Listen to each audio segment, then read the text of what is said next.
call me a god. Hey everyone, welcome back to the channel. आइए देखते हैं कल हम किस तरह से निफ्टी और बैंक निफ्टी को ट्रेड कर सकते हैं। तो अगर आप आज का मार्केट देखो तो कल हमने बात की थी कि हम अराउंड 51,500 के ऊपर जब मार्केट निकल के कैंडल क्लोज करेगा तब यहाँ पे हम एक बाई करेंगे, और जब तक वो नहीं होता हम यहाँ पे कोई भी बाई नहीं करेंगे।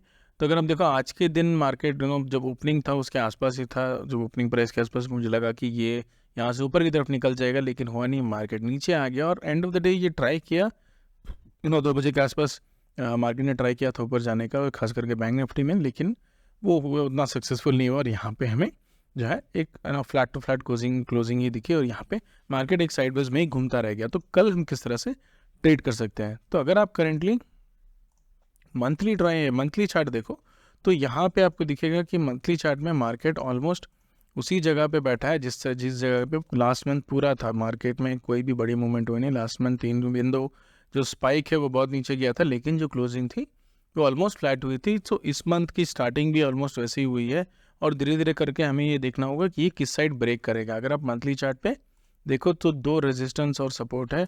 एक पहला है 52,000 जो कि कैंडल क्लोजिंग है, और एक कैंडल का हाई था पिछले मंथ का, वो 53,000 था। तो एक 1000 पॉइंट का गैप यहाँ पे बीच में हमें दिख रहा है। लेकिन अगर आप देखो लोअर साइड में तो यहाँ पे बहुत सामने है, अराउंड 51,300 के आसपास ही, यहाँ पे 1000 पॉइंट के आसपास ही, यहाँ पे 100 पॉइंट्स के आसपास ही यहाँ पे जो कैंडल का जो कैंडल क्लोजिंग है वो हुआ था, और कैंडल का जो लो है वो अराउंड 49,000 तक है। तो यहाँ पे गैप थोड़ा बड़ा है। तो अगर मार्केट नीचे की तरफ आने लगे सितंबर में तो हो सकता है हमें एक अच्छा डिप देखने को मिले। हो सकता है मार्केट 49,000 या फिर 48,000 तक भी आ जाए। तो ये पूरे मंथ के लिए है, नॉट अबाउट ओनली कल के लिए या फिर आने वाले वीक्स के लिए। ये कंप्लीट सितंबर मंथ के लिए है। इस चीज़ को ध्यान में रखिएगा कोई भी ट्रेड लेने के पहले कि मार्केट में किस तरह से मूवमेंट हो रही है और किस तरह से हम धीरे धीरे करके आगे प्रोग्रेस कर सकते हैं as per the monthly candle in addition to the lower frame candles. तो यहाँ पे अगर आप देखो यहाँ पे मार्केट आज के दिन तो फ्लैट था, तो कल के दिन हमें सिमिलर स्ट्रैटेजी देखनी होगी। हमें फिर मार्केट 51,500 के आसपास हम यहाँ पे एक हाई जो रेजिस्टेंस लेके चलेंगे, और जो लोअर रेजिस्टेंस हमारा था वो 51,200 के आसपास था। तो ये एरिया अभी भी एक्टिव है। यहाँ पे जब भी मार्केट अगर गैप अप खुले या फिर फ्लैट खुल के ऊपर निकले, दोनों ही केस में 51,500 जब भी ये ब्रेक करेगा तो हम यहाँ पे एक बाई इनिशिएट करेंगे। अगर मार्केट गैप अप भी खुलता है 51,500 के ऊपर और फर्स्ट कैंडल ग्रीन बनाता है और सेकंड कैंडल उसको ब्रेक करते हुए या फिर एक हायर कैंडल बनता है, तो फर्स्ट कैंडल का लो हम मार्क करके उसको एक स्टॉप लॉस की तरह ट्रीट करके हम ऊपर की तरफ यहाँ पे ट्रेड इनिशिएट कर सकते हैं।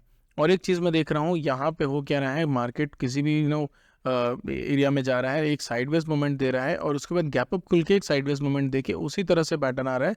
तो यहाँ पे हो रहा क्या है कि यहाँ पे जब भी एक बड़ा मोमेंट आ रहा है ऊपर की तरफ जाने के लिए, तो वो हम कैच नहीं कर पा रहे हैं, क्योंकि बहुत मार्केट में जो साइडवेज मोमेंट है, जो चॉपी मोमेंट है, वही बहुत ज़्यादा हो रहा है। तो इतने सारे स्टॉप लॉस हिट हो रहे हैं कि लोग यहाँ पे एग्रेसिव ट्रेड करने के लिए फिलहाल कतरा रहे हैं। तो लेकिन अगर इसी में बोल रहा हूँ, अगर गैप अप खुले या भी फ्लैट खुले, दोनों ही केस में हमारा फर्स्ट कैंडल जो बनेगा अगर वो ग्रीन कैंडल है और उसके बाद अगर एक कंसेक्यूटिव ग्रीन कैंडल बनता है, तो फर्स्ट कैंडल का जो लो होगा वो हमारा स्टॉप लॉस होगा, और उसके बाद हम यहाँ पे ट्रेड इनिशिएट कर सकते हैं और इस स्टॉप लॉस पे निकाल दीजिएगा। उसके बाद जब अगर मार्केट नीचे जाके फिर से रिवर्स आता है तो हम वहाँ पे भी एक ट्रेड इनिशिएट करेंगे, लेकिन ट्रेड ज़रूर लीजिएगा, क्योंकि हो सकता है कि एक चॉपी मूवमेंट से डर के आप अच्छा खासा लॉस में प्रॉफिट मिस कर दो। तो यहाँ पे ट्रेड ज़रूर लीजिएगा। अगर बात करें गैप डाउन या फिर फ्लैट खोल के नीचे आने की, तो हमें वेट करना होगा मार्केट 51,200 ब्रेक करेंगे। अगर मार्केट 51,200 ब्रेक करता है तो 51,000 तक ये आ जाएगा। ये होगा हमारा सपोर्ट पॉइंट। मार्केट लेट से फ्लैट खुल के नीचे आया और जैसे ही 51,000 ब्रेक करके एक 15 मिनट्स कैंडल इसके नीचे क्लोज करेगा, हम यहाँ पे एक ट्रेड इनिशिएट करेंगे। जो हमारा स्ट्रैटेजी होगा वो सिमिलरली होगा। यहाँ पे जब भी एक रेड कैंडल आएगा 51,200 के नीचे, तो उसका जो हाई हम मार्क करके वहाँ पे स्टॉप लॉस लगाएंगे और उसके बाद राइड करेंगे 51,000 तक, और 51,000 में हम इसको निकाल देंगे, क्योंकि हो सकता है एंड ऑफ द डे यहाँ पे एक रिवर्सल भी आ जाए। So that is the plan for bank Nifty.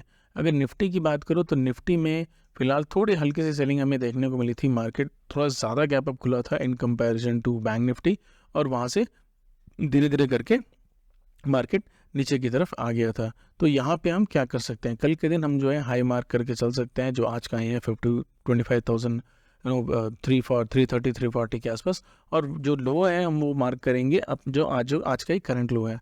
तो कल अगर मार्केट गैप डाउन खुलता है या फिर गैप अप खुलता है तो यहाँ पे हो सकता है कि हमें एक सेलिंग देखने को मिलेगी और मार्केट 25,000 तक भी आ सकता है। ये 250 to 300 पॉइंट्स का हमें यहाँ पे ट्रेड हमें यहाँ पे मिल सकता है। जो रिस्क रिवॉर्ड होगा वो 1:3 होगा।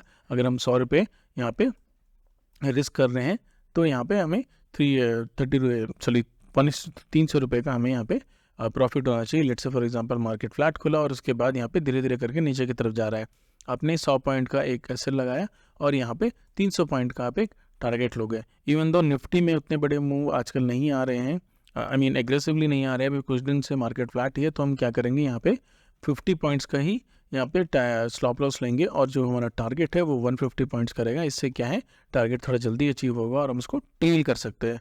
तो ट्राई करिएगा इस तरह की स्ट्रैटेजी अपनाने, अगर मार्केट गैप डाउन खुलता है या फिर नीचे की तरफ मूव करता है। अगर मार्केट ऊपर की तरफ मूव करता है तो यहाँ पे हम ट्रेड नहीं लेंगे, कल के दिन बैंक निफ्टी को जाने देंगे, क्योंकि यहाँ पे ऊपर की तरफ बहुत ज़्यादा रूम हमें देखने को नहीं मिल रहा है। ऊपर की तरफ अगर आपको ट्रेड लेना है, अगर आपको कॉल में ट्रेड लेना है या फिर पॉजिटिव साइड ट्रेड लेना है तो bank Nifty is the best candidate now. फिलहाल निफ्टी में मुझे नहीं लगता मार्केट में बहुत ज़्यादा एग्रेसिवली पंप ये होगा और बहुत ज़्यादा ऊपर की तरफ मार्केट निकलेगा। तो that is the analysis overall for tomorrow. अगर आपको इस तरह के एनालिसिस वीडियोस अच्छे लगते हैं तो please do subscribe to the channel. Thank you.